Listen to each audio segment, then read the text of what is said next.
today on Rappler.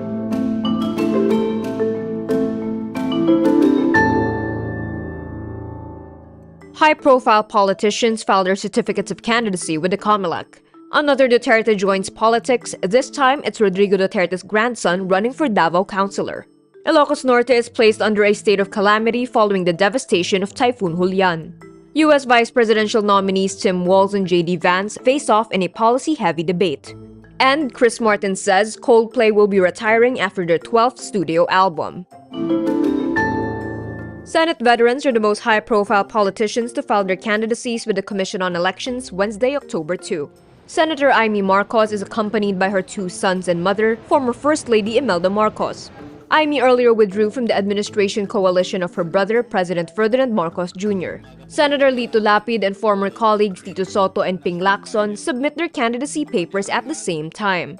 In the party-list race, United Senior Citizens, which has an active seat in the House, files the nomination papers of their respective representatives. Magdalo and A Teacher, two groups which won in the past elections but lost in 2022, also filed their candidacy. Social media personality Diwata is listed as the fourth nominee of the new party-list group Vendors. Diwata amassed a huge following after his braised beef stew or Paris business. Another scion of the Dutertes of Davao City is set to join the 2025 midterm elections.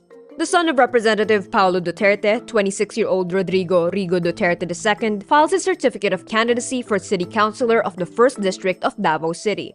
Rigo, a namesake of his grandfather, former President Duterte, is the first of the clan to file his candidacy for next year's elections. He was accompanied by his father and brother, Barangay Buhangin Chairman Omar Duterte, when he filed his COC Wednesday morning, October 2. Meanwhile, Paolo says he is still undecided on his political plans for the upcoming elections. Asked if anyone among the Dutertes would run for senator in the 2025 elections, Paolo says her sister, Vice President Sara Duterte, said the family will have to sit down and talk. The Ilocos Norte provincial government declares a state of calamity due to the devastation wrought by Typhoon Julian, international name Krathon. The typhoon tore through the province and left homes shattered, livelihoods in ruins, and entire communities submerged.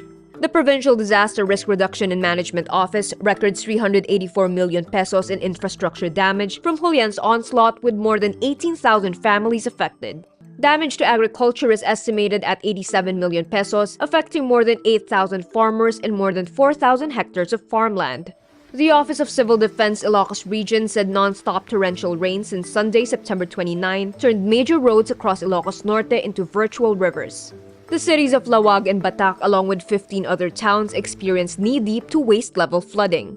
Authorities also reported 2 fatalities, one each in Lawag and Batac, while another person remains missing in Paway.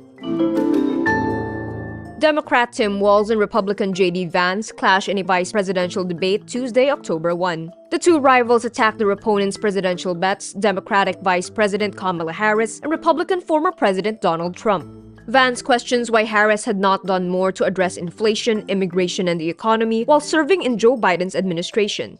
Walz describes Trump as an unstable leader who prioritized billionaires, attacking Trump for pressuring Republicans in Congress to abandon a bipartisan border security bill earlier this year. The CBS debate begins with the escalating crisis in the Middle East as Israel continues its assault on Lebanon and Iran mounting missile strikes against Israel. Walz says Trump is too fickle and sympathetic to strong men, while Vance asserts Trump made the world more secure during his term. Vice presidential debates can be fiery but generally do not alter the outcome of an election. Frontman Chris Martin says British rock band Coldplay is planning to release 2 more albums before their retirement. Martin reveals the band wants to limit their discography to 12 album releases. The band is set to release their 10th album, Moon Music, on Friday, October 4. The 47-year-old musician explains the careers of other artists and musicians inspired the decision to set a limit to their discography. Martin expresses his desire for his bandmates to have their own space outside the band. Although there's no final details yet about the act's retirement, Martin assures fans it won't be the end of their collaborations. He says he'd like to explore separate side projects with his bandmates Johnny Buckland, Guy Berryman, and Will Champion. The band is renowned for timeless hits like Fix You, The Scientist, Yellow, and Viva La Vida.